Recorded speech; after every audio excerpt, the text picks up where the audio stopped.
hapon! Live po mula dito sa Brigada TV Studio General Santos City. Ako si Hannah Perez. Samahan niyo po ako sa loob ng 30 minuto sa programang magbibigay serbisyo para sa mga kabrigada nating nangangailangan. Mga kwento ng kabayanihan, pagkakaisa, pagtutulungan at pagmamahal ang ibabahagi ng iba't ibang brigada stations mula po yan sa Luzon, Visayas at Mindanao. Ito ang Brigadahan, Juan Tahanan.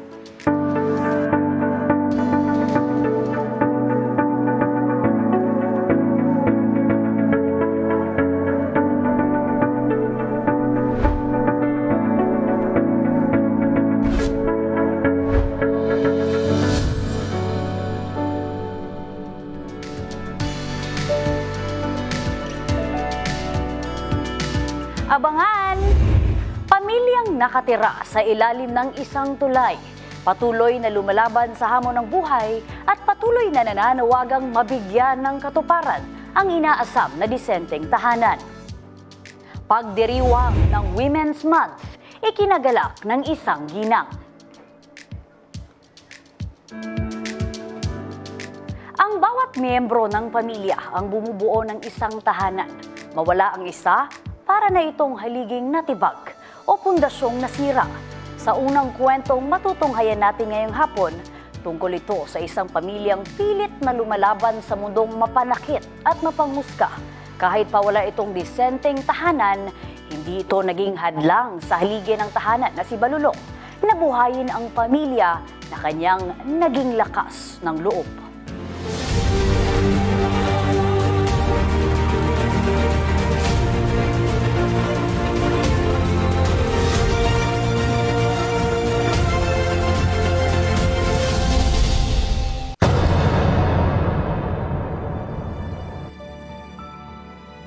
Ang tulay ay isang instruktura na nagdudugtong sa magkahiwalay na lugar para gawing iisa. Pinapadali at pinapagaan ito ang daloy ng transportasyon at biyahe sa isang lugar, lalo na sa mga dumadaang tao at sasakyan. Kadalasang gawa ito sa yero at semento para panatiliing matatag at hindi basta bibigay sa anumang bigat na dadaan ito. Lingid sa kaalaman ng karamihan na ang akala natin ay iisa lamang itong daanan. Pero nagsilbi na itong tahanan sa mga taong pinagkaitan ng disenteng tirahan. Tulad ng karanasan ni Balulong, pansamantalang nakatira sa ilalim ng tulay sa Purok 4, Bahayan Poblasyon Taranto, Agusan del Sur. May asawa at may 9 na anak. Nangangamba man sa panganib na hatid, pero walang magawa dahil gusto mang makaiwas sa mga paratang na walang basihan ng mapanghusgang lipunan at pipiliting makaiwas sa gulong madadaanan dahil ang hangad ay lubos na katahimikan at kapayapaan. Dati-rati ay sumubok na makibagay sa mga kaibigan, kamag-anak at kapitbahay, pero imbis na kaawaan at tulungan, pinuktakti pa ito ng puna at pamimintas na gusto sanang papatulan pero umiwas na lamang alang-alang sa katahimikan at kapakanan ng kanyang pamilya. Mga kanang ilahang pag nila sa kuha, kanang ilahang ko na ako mga bata, na bulingit at mga dagway, natural man sa mga bata na. Nasakitan ko na kay gimikan, dili raman kay ako ara mga bata sila ulakaw. Pag mahapon na ako na silang taugon, musalop na gani ang adlaw sa sagpanan. Kamutan ng mga bata uli na mos balay ay namo gawas-gawas. Kay ang tanan nga mga nilalang mga dili maayaw na ng gawas na. Mao nang daghang kay mga lungkab, daghang kay mga krimen among mga panghitabo. Kay ako sa tinuod lang wala na ako natudluoy ang akong mga anak.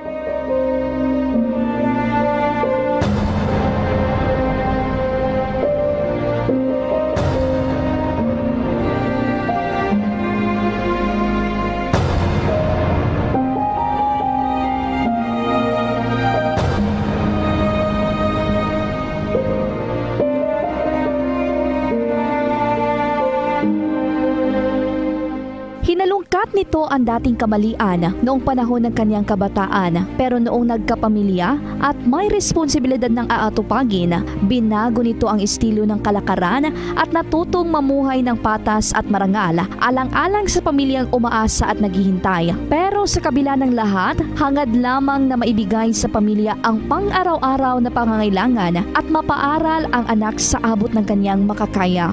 Ang kanya ako akaron, nagtakilid ko pag-ayos kong panginabuhi. Ang ako araw pagpaningkamot sa kuang pamilya. Kapalit lang ko bugas sudan, gatas. Makumpleto lang na ako na siya, alipay na kayo ko. Dili lang na ko sila mapabiyaan. Bisan to, yunani ko. Ako pong itanaw ang ako ang ugaling ng pamilya na makatabang ko sila, makapakaon ko. Makapastila ko sila. Maura na ako ang gihangan sa ilahan. Pangagit ako mga anak na bisag pobre niya, bisag unsa lang trabaho siyang amahan. Pangako lang sila nga makalampo sila sa eskwela. Bisag unsa kalisod na mo, basta makailang na mo pa eskwela sila ha. Kung din sila eskwela gid. Masulod, ano ba? Kay nagpait, bisag nagkalisod niyang papa, tapoy naman kayo mo trabaho, saka paglubi. Pangandi lang gid nako sila nga makaw mag-eskwela. Sagaran, kawandi-wan to it nang gid mi kayo walang wala gyud. Bisag unsa ra magila ng isa, di maguna sa istorya siyang ginikanan, ihamon gyud suluhan ang kapait sa kalisod niya karong nga panahon na. Ariyo say gabi gani nga, wa gani mi kaon. Ning kamot na siya panguha og gabi, makakaon lang yung mga anak. Panawagan na lamang niya sa namamahala at kinaukulan na sana'y magkaroon ng sariling espasyo para doon itatayo ang permanenteng tirahan na lubos na inaasam at maisali sa listahan ng mga taong lubos na nangangailangan.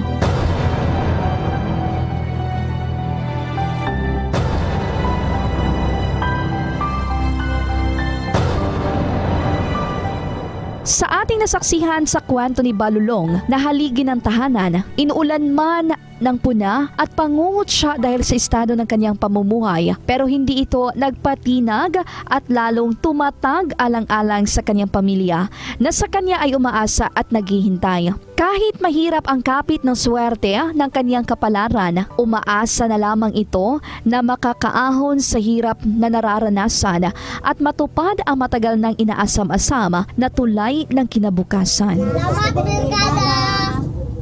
Galing dito sa Taranto, Agusan del Sur, ako si Brigada Perla Perez in the heart of a changing. Maraming salamat ka Brigada Pearl Perez. Mula po yan sa Agusan del Sur. Sa ating nasaksihang unang kwento, inuulan man po ng pangungutya ang pamilya ni Balulong dahil sa estado ng kanilang buhay ay hindi pa rin ito nagpatinag at lalo pa itong naging matatag para sa kanyang pamilya.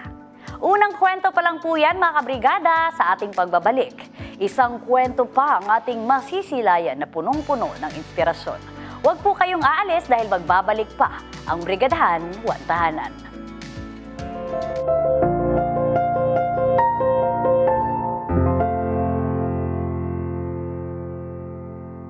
Samantala, ang Brigada Foundation Incorporated ay patuloy pa rin pong tumatanggap ng tulong para sa mga kabrigada nating nangangailangan.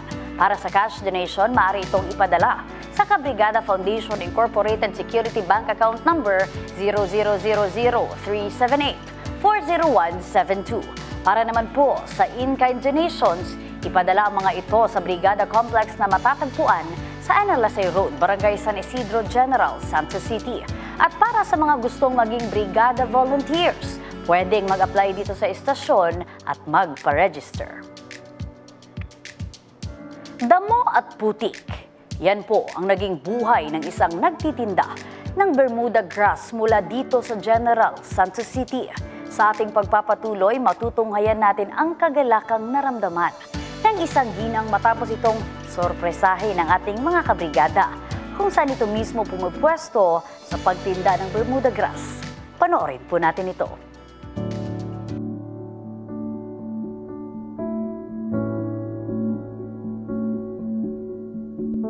Ngayong buwan ng Marso, ipinagdiriwang ang Women's Month at may kunting sorpresa na ipamimigay ang brigada para sa piling kababaihan. Si Erlinda Pascual, 63 taong gulang, na nanirahan sa Purok San Francisco, Barangay Baluan, na sakop ng General Santos City. Isa itong purok na may national highway patungong Sarangani Province at puno ng mga pananim. Sa tabi ng national highway, ang buhay ni Nanay Erlinda. Nadaanan ito ng Brigada News Team umaga ng ika-16 na araw ng buwan ng Marso sa kasalukuyang taon.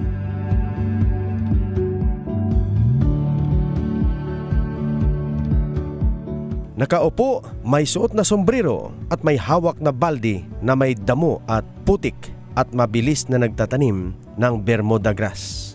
Lumapit tayo kay Nanay Erlinda upang kumustahin ang kanyang lagay. Sumagot naman ito na mabuti naman ang buhay niya. May mga araw din minsan na walang bumibili ng Bermuda grass o Carabao grass. Minsan aabot ng 1 buwan na walang binta, kaya nangunguha na lang sila ng mga kangkong at binibinta sa tabi ng highway para may kita. Ang presyo ng kanilang pinatutubo na damo ay 2 piso sa sukat na 4 na pulgada. Dagdag ni Nanay Erlinda na hindi sa kanilang lupa ang tabi ng highway. Pinagbigyan lamang sila ng barangay para rin mayroon silang kunting kabuhayan. Mayroon yung 1 buwan noon, sir, na nagligad. Wala kaming binta. Wala din nagpalit. Wala nagpalit, sir. So paano kamo nag-survive? Gakuha kami ng kangkong, sir. Kangkong? Oo. Doon sa kwan. Tapos may tanim kami dyan na kangkong. 15 days, kunin. Pagkakuan, wala na. So, mag-abunuhan naman, 15 days naman. Sa inyo ba ito o sa gobyerno? Sa gobyerno, sir, sa kwan. Sa highway ito. Buti hindi kayo ginapaalit dito. Ay, mabait rin yung kapitan namin, sir. Kaya noon, pinatawag kami. Sabi nila, kay doon man sa kabila, ipagilid-gilid lang yung mga bulaklak. Sabi niya, pwede taniman daw ng ganyan. Huwag lang maggawa ng kubo. Sabi niya. Dahil ngayong buwan ng Marso, ipinagdiriwang ang buwan para sa mga kababaihan. May kunting sorpresa ang brigada para kay Nanay Erlinda. 3 piraso ng bulaklak na anthurium. May kasamang pira, tinapay at power cells sa labat. Sa pagtanggap ni Nanay Erlinda sa kunting sorpresa ng brigada para sa kanya, napaiyak ito at sinabing hindi ito makapaniwala na mabigyan siya ng bulaklak. Unang bisis daw kasi sa buon niyang buhay na makatanggap ng bulaklak. Kahit daw noon sa kanya mga manliligaw ay sinasabihin lang siya na gusto kita o mahal kita sa Ilocano na salita pero walang bulaklak. Makatanggap na ganito, sir. Ngayon pa lang? Oo, sir. Sa totoo lang. Hanggang naman. Yung mga nanligaw sa'yo, hindi nagbigay ng bulaklak? Hindi man uso noon, sir. Noong mga ano. Ano pala yung nabigay na noon?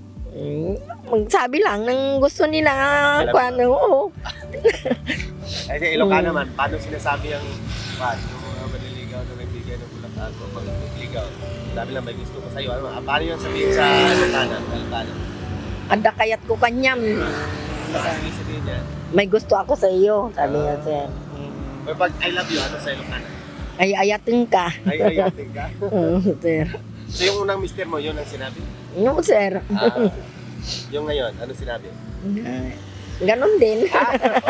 Pareha sila Ilocano? Oo, sir. Okay, sige. So buti naman at napasaya namin kayo kahit papano. Oo, sir. Maraming salamat, sir. Ngayon lang talaga ako ng ganito, nakatanggap. Happy Women's Month. Oo, salamat, sir.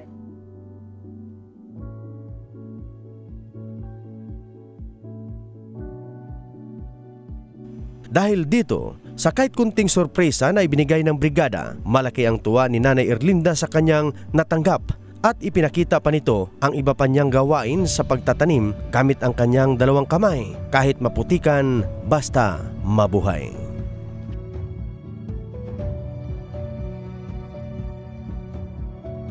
Kasama rin sa nabigyan ng sorpresa ng brigada sa ipinagdiriwang na Women's Month ay si Darlina Sangilan, 65 taong gulang na nakatira din sa Barangay Baluan.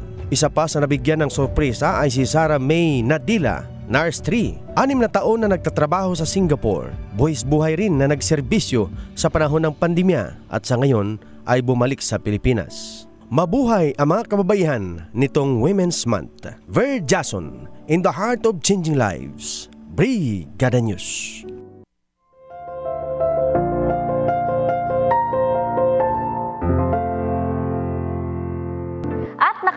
pa rin kayo sa Brigadahan, One Tahanan. Sabi nga nila, don't wait for someone to bring you flowers. Plant your own garden and decorate your own soul. Ganyan ho ang nangyari sa buhay ni Nanay Erlinda dahil hindi ito nag-antay na mabigyan ng bulaklak na kahit na sino, na kahit ang mga dating nanligaw sa kanya ay hindi raw nauusuhan sa pamimigay ng bulaklak. Kaya't imbes na mangarap itong makatanggap, damo at putik ang kanyang naging kasama sa pagharap ng mga pagsubok sa buhay. At hinubog nito ang kanyang pagkatao kasama ang kanyang pamilya. Hanggang isang araw ay nakatanggap ito ng bulaklak sa unang pagkakataon sa kanyang buong buhay na kanya naman talagang ikinagalak. Nanay Erlinda, huwag po kayong sumuko na kahit sa inyong pagtitinda ay matumal ito dahil kasama niyo po ang brigada na magbibigay sa inyo ng inspirasyon at lakas ng loob. Sa buhay, temporaryo lamang po ang hirap at magtiwalang sisikat ang araw at may bagong umagang darating. Dahil ang brigada ang inyong kasangga. Dahil dyan, sinimulan ng brigada ang pagbibigay ng libreng check-up para sa mga buntis at bata. Isa sa mga dahilan nito ay para tugunan ang issue na tinatawag nating silent pandemic na maraming apektadong bata ang stunted. Ano nga ba itong stunting? Ang stunting ay isang kondisyon ng isang bata ng pagpigil ng paglago ng utak at pag-develop ng tangkad dahil sa maling nutrisyon, paulit-ulit na impeksyon at hindi sapat ang kanyang psychosocial stimulation. Dahil dito inilunsad ng Brigada Group of Companies ang advokasya na End Stunting Now bilang tugon sa partikular na issue na ito sa lipunan. At ito ay naaayon sa tagline ng Brigada na In the Heart of Changing Lives na inilunsad ngayong taon lamang. Ang advokasya ng ESN o End Stunting Now ay naglalayong palakasin ang kamalayan at kaalaman sa mga negatibong epekto ng stunting ng ating mga kababayan. Kaya naman sabay-sabay po nating isigaw at isulong End Stunting Now. Sa mga nanay, tatay, bago pa po dapuan ng sakit ang anak, dapat agad. Araw-arawing ipainom sa ating mga chikiting ang Yummyvit dahil sa Yummyvit, batang masustansya, batang lamang. Maraming salamat po sa inyong pagtutok mga kabrigada. Asahan niyo pong tuloy-tuloy ang pagbibigay inspirasyon ng mga kwento ng buhay na punong-puno ng pag-asa.